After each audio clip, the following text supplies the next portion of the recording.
የፌደራል መንግስቱ የፋኖ አመራሮች ላይ ያነጣጠረ ዘመቻ መጀመሩ ተመላክቷል። በሸዋ ጀነራል ተፈራ ማሞና መከተው ማሞ በጋራ በመሆን የፋኖ ጦር አመራር እየሰጡ መሆናቸው ተነግሯል። የተከበራችሁ የሚዲያችን ቤተሰቦች ሰላም ጤና ይስጥልን፣ እንደምን አላችሁ? አብራችሁን ስትቆዩ ሽምቅ ተዋጊዎች የሚፈሩትንና የሚጠሉትን የውጊያ አይነት እንደተከፈተባቸውና ውጊያው ምን እንደሆነ ወታደራዊ ምንጩ የነገረን መረጃ እናስቃኛችኋለን።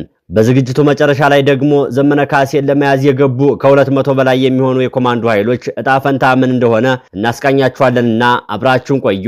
የፌደራል መንግስቱ በመጨረሻ የሽምቅ ውጊያን ለመበተን የሚረዳ ስምሪት በመውሰድ ላይ መሆኑን አንድ ወታደራዊ ምንጭ ለሚዲያችን ተናግረዋል። የውጊያ ስልት በየትኛው ዓለም ያሉ የሽምቅ ተዋጊዎች አብዝቶ የሚጠሉትና የሚፈሩት አይነት እንደሆነም ተነግሮለታል። እንደ መረጃ ምንጩ ስልቱን የወሰዱት ከፈረንሳይ ወታደራዊ ልሂቃን ሲሆን ባለፉት 2 ዓመታት ተኩል በፋኖ ኃይሎችና በፌደራል መንግስት መካከል በተካሄደው ግጭት ያልተሞከረ አይነት የውጊያ ስልት ነው ተብሎለታል። በእርግጥ ፋኖ ከሽምቅ ተዋጊነት አልፈው መደበኛ ውጊያ የማካሄድ አቅም ላይ ደርሰዋል የሚሉት ምንጩ ከሰሞኑ ይተገበራል የተባለው የውጊያ ስልት አቅማቸውንም ብቃታቸውንም የሚለካ ይሆናል ይላሉ። የፌደራል መንግስቱ የፋኖ ኃይሎችን ይበትናልና ያለውን የውጊያ ስልት በጠቅላላ ተጠቅሞበታል የሚሉን ወታደራዊ ምንጩ በስማቸው ኃይል እስከ ማዋቀርና ማህበረሰቡን እስከ ማማረር በገንዘብ መደለልን ጨምሮ በስልጣን ማማለል ያልተሞከረ የውጊያ ስልት የለም። የፋኖ ኃይሎች ግን ፍንክቻሉ አይመስሉም ይላሉ። የፋኖ ኃይሎችን በስማቸው የተደራጁ ዘራፊ፣ ደፋሪ፣ መዝባሪ ኃይሎች ብቻ ሳይሆን መንግስት ያስታጠቃቸውን የቡድን መሳሪያዎችን ጭምር ይዘው እጅ የሚሰጡ ተስፋ ለማስቆረጥ የሚተጉ ኃይሎች ጭምር መሆናቸውን ወታደራዊ ምንጩ ይናገራሉ።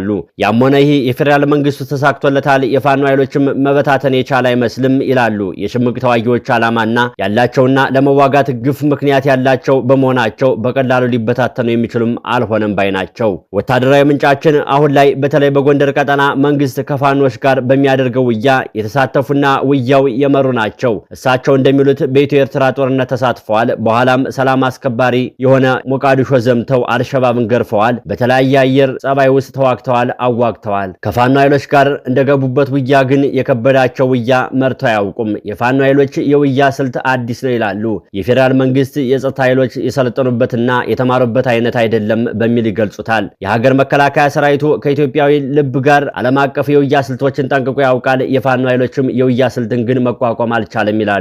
የፋኖ ኃይሎችን የውጊያ ስልት ከመከላከያ ሰራዊቱ በተሻለ ሚሊሻውና አድማ በተናው ተገንዝቦታል የሚሉት ምንጩ ተደርጓል ባሉት ጥናት የፋኖ ኃይሎች የውጊያ አሰላለፍ 5 ረድፎች ያሉት ነው።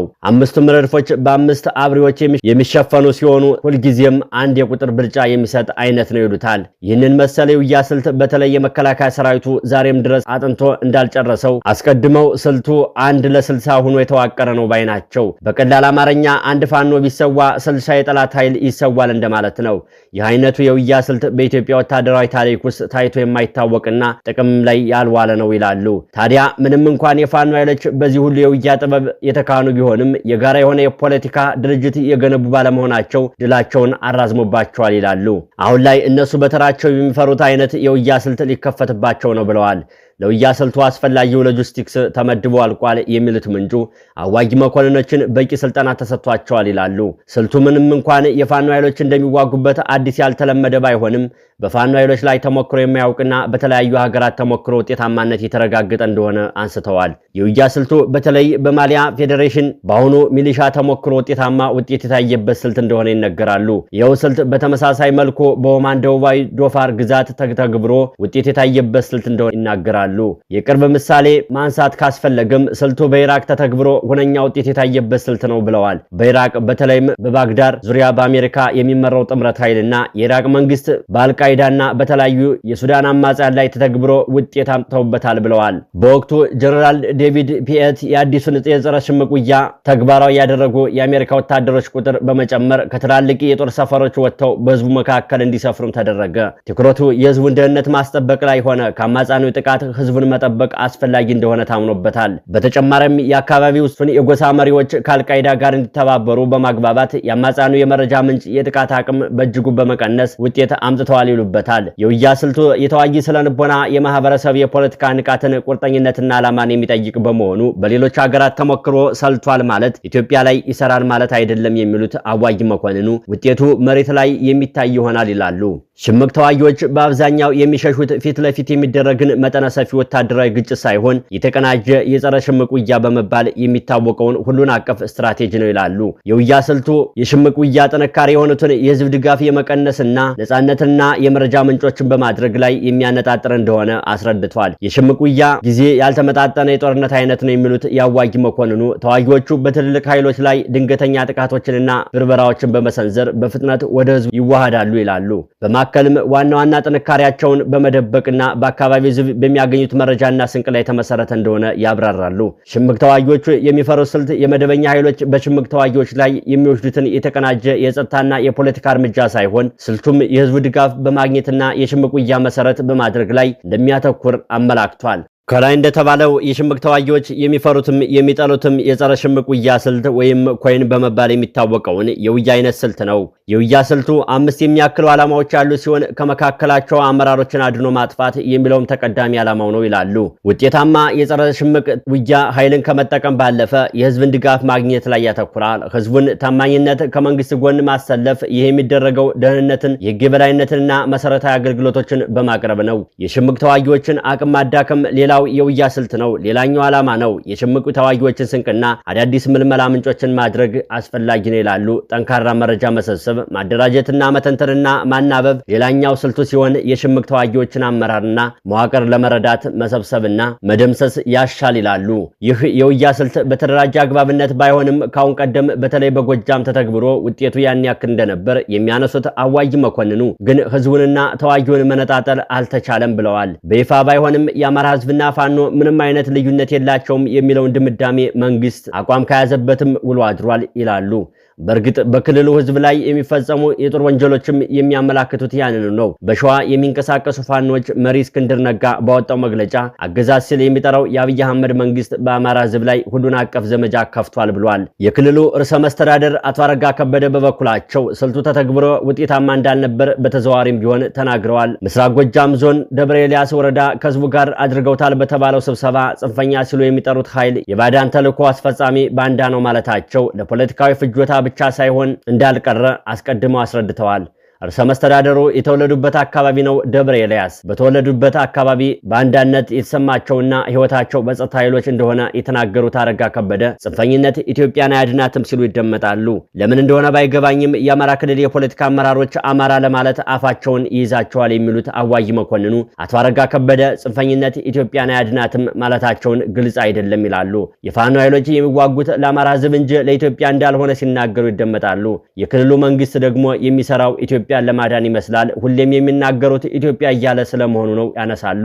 በእርግጥ የአማራ ህዝብ ሙሉ በሙሉ አማራ የሆነ ቀን ኢትዮጵያ የምትባል ሀገር አንድ ቀን አታድርም የሚሉት ምንጩ የብሔር ፌዴራሊዝም የዚች ሀገር መንግስት ዋልታና ማገር ሆኖ እንዲያገለግል የተሰራው አማራ ነው ብለዋል። በመሆኑም ብአዴን አማራ ማለት አይፈቀድለትም ባይ ናቸው። የሆነው ሆኖ ከሰሞኑ ከፋኖ ኃይሎች ላይ ይተገበራል የተባለው የውጊያ ስልት ጎጃም አካባቢ ተተግብሮ እምብዛም ውጤት የታየበት እንዳልነበረ አንስተዋል።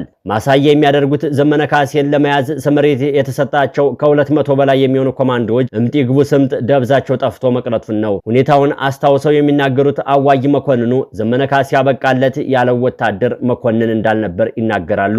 የሆነው ግን የታሰበው ሳይሆን ያልታሰበውና አስደንጋጭ ነበር ባይ ናቸው። የኮማንዶ ኃይሎችን ምንም እንኳን በቁጥር ደረጃ ከ200 በላይ ቢሆኑም ከአዋጊያቸው ጋር ተሰውረው ጠፍተው ቀርተዋል ባይ ናቸው። ሰራዊቶቹ አስከሬናቸውም ሆነ ፍንጭ የሚሰጥ የተጨበጠ ጨርቃቸው እንኳን እንዳልተገኘ ጠቅሰው ጉዳዩ እስካሁን ድረስ ግራ አጋቢ ሆኖ ቀጥሏል ይላሉ። የውጊያ ስልቱ ምንም እንኳን አዋጭነቱ የተመሰከረለት ቢሆንም ኢትዮጵያ ውስጥ ላይሰራ የሚችልበት እድል ሰፊ ነው ይላሉ። ሽምቅ ተዋጊዎችም ከላይ በተጠቀሰው የተቀናጀ የጸረ ሽምቅ ውጊያ የተባለው ውጊያ ስልት ራሳቸውን ለመከላከልና የመንቀሳቀስ አቅማቸውን ለማስቀጠል የሚጠቀሙባቸው በርካታ ዘዴዎች አሉ ባይ ናቸው። እነዚህ ስልቶች ከወታደራዊ ሳይንስ አንጻር ሽምቅ ተዋጊዎች ያላቸውን ህዝባዊ ድጋፍ የሚጠበቁበትን መንገድ የሚያመላክቱ ናቸው። ቀዳሚው ስልት በህዝቡ መካከል መዋሃድ የሚለው ነው። ይህ ዘዴ የማውዝ ድንጉዝነኛ አባባል የሚያመላክት ሲሆን አባባሉም ሽምቅ ተዋጊዎች እንደ አሳ በህዝቡ ውቅያኖስ ውስጥ መዋኘት ይኖርባቸዋል የሚለውን አባባል የሚያመላክት ነው። ተዋጊዎቹ የደንብ ልብስ አይለብሱምና ከተራው ህዝብ ጋር የመኖር አቅምና ጉልበት ይሰጣቸዋል። ይህም የመንግስት ኃይሎችን ማንነታቸውን ለይቶ እንዳያውቁ አስቸጋሪ ያደርገዋል። የመንግስት ኃይሎች ህዝቡን በጥርጣሬ እንዲመለከቱትና አንዳንዴም ከመጠን በላይ ኃይል እንዲጠቀሙ ያስገድዳቸዋል። ይህም ህዝቡን ከመንግስት ጋር እንዲራራቅና እንዲቃረን እንዲጻረር ያደርገዋል። የመንግስት ኃይሎች ህዝቡን በቁጥጥር እርምጃዎች ወይም እንደ ሰዓት ኃላፊና ገደብ ያሉ ፍተሻ ተግባራት ሲያደርጉ ህዝቡ እንዲጠላቸውና ለሽምቅ ተዋጊዎች የበለጠ ድጋፍ እንዲሰጥ ያደርግላቸዋል ይላሉ። ሽምቅ ተዋጊዎችም የተቀናጀ የጸረ ሽምቅ ውጊያ ስልትን ለመቋቋም የተለያዩ ዘዴዎችን ይጠቀማሉ። እነዚህ ዘዴዎች የራሳቸውን የመንቀሳቀስ አቅም ለማስጠበቅ፣ የህዝብን ድጋፍ ለማቆየትና የመንግስት ኃይሎችን በሚጠቀሙበት ስልት ውስጥ ክፍተቶችን ለመጠቀም ያለመ ነው ባይ ናቸው።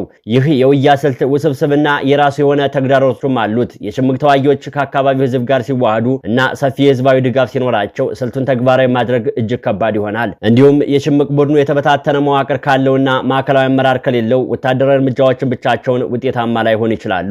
ከሁሉም በላይ የትግሉን መሰረታዊ የፖለቲካና ማህበራዊ ምክንያቶች ካልፈቱ ወታደራዊ ስኬቶች ጊዜያዊ ብቻ ሊሆኑ ይችላሉ። በአጠቃላይ የጸረ ሽምቅ ውጊያ ስልት የሽምቅ እንቅስቃሴዎችን ለመቋቋም የተነደፈ ቢሆንም ስኬቱ የሚወሰነው በተወሰነ አውድ የህዝቡን ተሳትፎ፣ የመንግስትን አቅምና ለፖለቲካዊ መፍትሄዎች ባለው ቁርጠኝነት ላይ ነው ብለዋል። ሌላኛው ስልት የውስጥ አንድነታቸውን ማጠናከርና የጋራ ወታደራዊ አመራር መስጠት የሚመለከት ነው ይላሉ። ከሰሞኑ በሸዋ የሚንቀሳቀሱ የፋኖ ኃይሎች መሪዎች በተለይ ሁለቱ ቡድኖች በጋራ ለመስራት መጀመራቸውን የሚጠቁሙ መረጃዎች ወጥተዋል። ጀነራል ተፈራ ማሞና መከታው ማሞ በጋራ ወስደውታል በተባለው ወታደራዊ አመራር ድል አድርገዋል ይላሉ ምንጮች። ሁለቱ ወታደራዊ አመራሮች የሁለቱ ድርጅት አመራሮች ሲሆኑ የጋራ አመራር መስጠት መጀመራቸው ነው የተመለከተው። ምንም እንኳን መከታው ማሞ ካፋድ፣ ተፈራ ማሞ ደግሞ ካፋባ የተቀናጀ ወታደራዊ አመራር በመስጠት ላይ ስለመሆናቸው የሚጠቁሙ መረጃዎች ወጥተዋል። ሁለቱም ድርጅቶች ወደ አንድ ለመምጣት መጠነ ሰፊ ጥረቶች እያደረጉ ሲሆን እንዳስረስ ማረ ዳምጤ ገለጻ በቅርቡ አንድነታቸውን ይፋ ያደርጋሉ። የፋኖ ኃይሎች በራሳቸው የሚከተሉት የውጊያ ስልትም ከሽምቅ ውጊያ ላቅ ያለና ለጸረ ሽምቅ ውጊያ የተመቸ አይደለም የሚሉት በርካቶች ናቸው። የሆነ ሆኖ ከሰሞኑ የፌዴራል መንግስቱ በፋኖ አመራሮች ላይ ልዩ ዘመቻ ሊያደርግ ነው መባሉን ነግረናችሁ እንሰናበታለን። ለዛሬው በዚያ በቃን። ቸር ያቆየን።